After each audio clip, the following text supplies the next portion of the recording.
If you are broke in Kenya, you should consider starting a YouTube channel in Kenya. And in this video, I'm going to share with you 5 phases or 5 key stages that you can be able to follow to start a profitable YouTube channel in Kenya with a very key objective of turning it into an income generating online business. YouTube is very powerful, and you can be able to leverage the power of video marketing to ensure that you can be able to stop being broke in Kenya, because if you do it right, you can turn it into an income generating asset. You can be able to be making money each and every month through various ways that you can be able to monetize your YouTube channel in Kenya. What I'm trying to say here is very simple, that if you are broke in Kenya right now, you can be able to create a plan and a path to ensure that you do not always stay broke. And this is by starting a YouTube channel and turning it into an online business. You can be able to monetize your skills, your expertise, your passions, your experiences in life, because you have something that you can be able to give.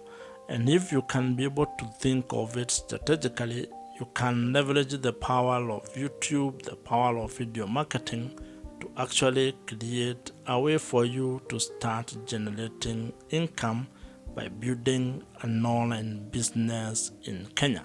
And here is where it even becomes more interesting and more beautiful, because if you can be able to start a YouTube channel in Kenya, it gives you a chance to tap into the existing and emerging online business opportunities that are there across the world, because the creator economy is growing, it is rising, and with it comes a lot of opportunities for you to make money.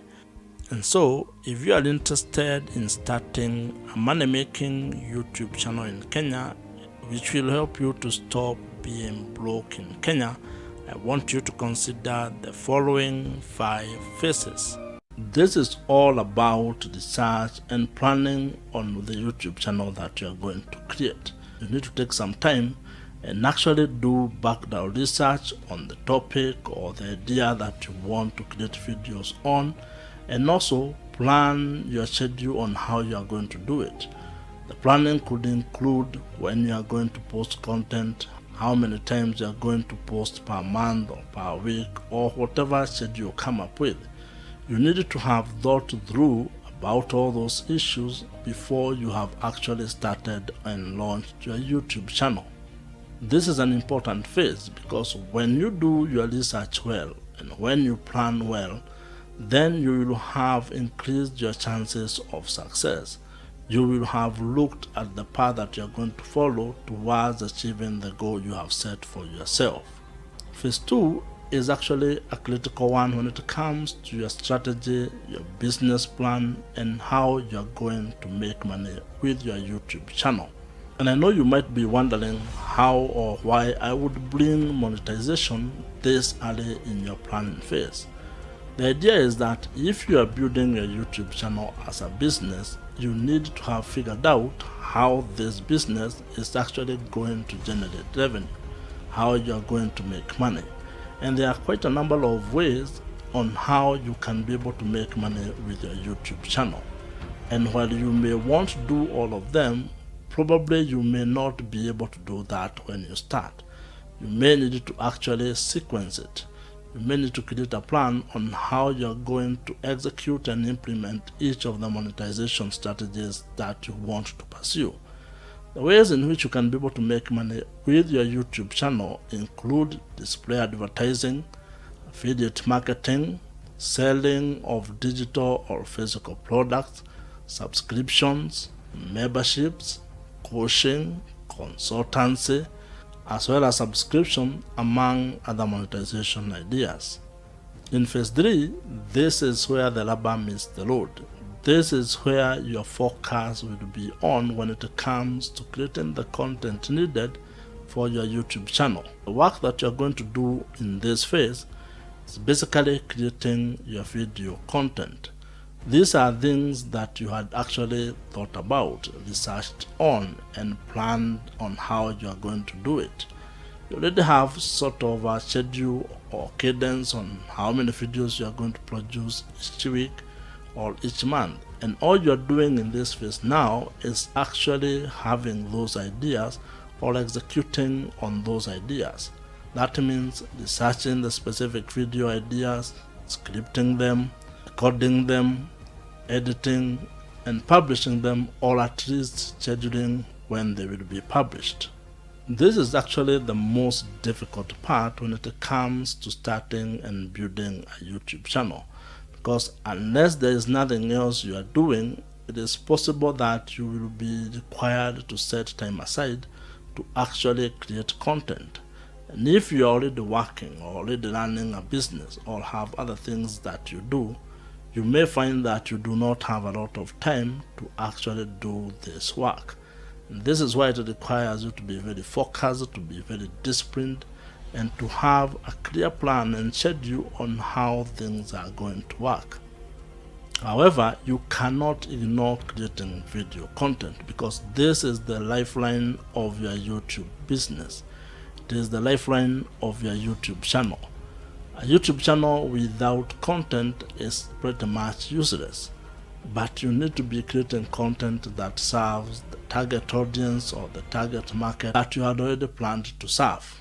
You need to be able to be creating content that actually adds value to that particular audience.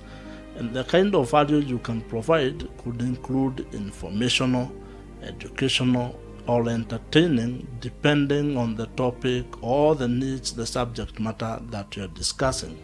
When growing any sort of a business, whether digital or otherwise, you will need to actually take a lot of interest on the performance metrics that you are getting. And this applies to your YouTube channel as well. And the good thing about this is that YouTube has actually one of the most powerful backend when it comes to analytics. You can get a lot of information on how your YouTube videos are performing, how people are engaging with that content, and very many other metrics that become very important when you are growing your YouTube business or your YouTube channel. You need to take time to actually analyze that data, because that might actually inform your strategy in terms of content or business, and also audience engagement going forward. And this is something that you need to be doing on a regular basis. At the same time also, you need to be careful not to spend a lot of time on analytics and forget to continue creating content.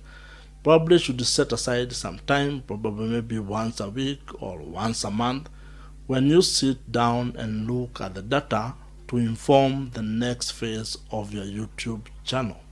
This phase is all about scaling and growing your YouTube channel. And there are a number of ways on how you can be able to do this. And I would probably think of 3 ways on how you can be able to grow your YouTube channel. You want to grow it in terms of the content that you are creating. That means you may get to a stage where you want to actually increase the number of videos that you actually publish. That is about growing your content. It may also include the quality, whereby maybe instead of doing many videos in a week, you do one that is of very high quality. It all depends on the stage that you are in. Second way in which you can be able to grow your YouTube channel relates to audience engagement and audience growth. The way this can work is that you can look at probably increasing the number of subscribers. And while that is not one of the best metrics to actually measure the growth or success of a YouTube channel, it is a good vanity number or vanity metric number to actually have, especially if that makes you feel good. However, there are also other ways in which you can increase engagement with your audience. You may try to look for ways into actually putting that engagement or taking that engagement into a platform that you actually own. That would look like, how are people engaging on your email newsletter? Are they engaging with the lead magnets that you create? Are they downloading the number of things that you provide on their description box? Are they commenting? Are they liking your videos? You need to look at all these metrics of engaging your audience because you want to create an engaging community. The third way to grow or scale your YouTube channel, and probably this is one of the most important if you are looking at your YouTube channel as a business, is increasing your monetization strategies. You may have started by making money through one way or one idea or one strategy. But at this level, now you want to diversify your income streams. You want to create multiple streams of income, which also ends up de-risking or minimizing the risk that come with relying on only one source of income. It means that you need to look for ways to actually generate more revenues from your YouTube channel. And that might mean incorporating a few other monetization strategies that you probably have not already started working on. So in your planning, think of 5 years, 10 years. That kind of framework will actually help you when creating a business and also in terms of expectation management. If you have enjoyed this video, watch the video on your screen right now. Subscribe to this channel if you have not, and I'll see you in the next one.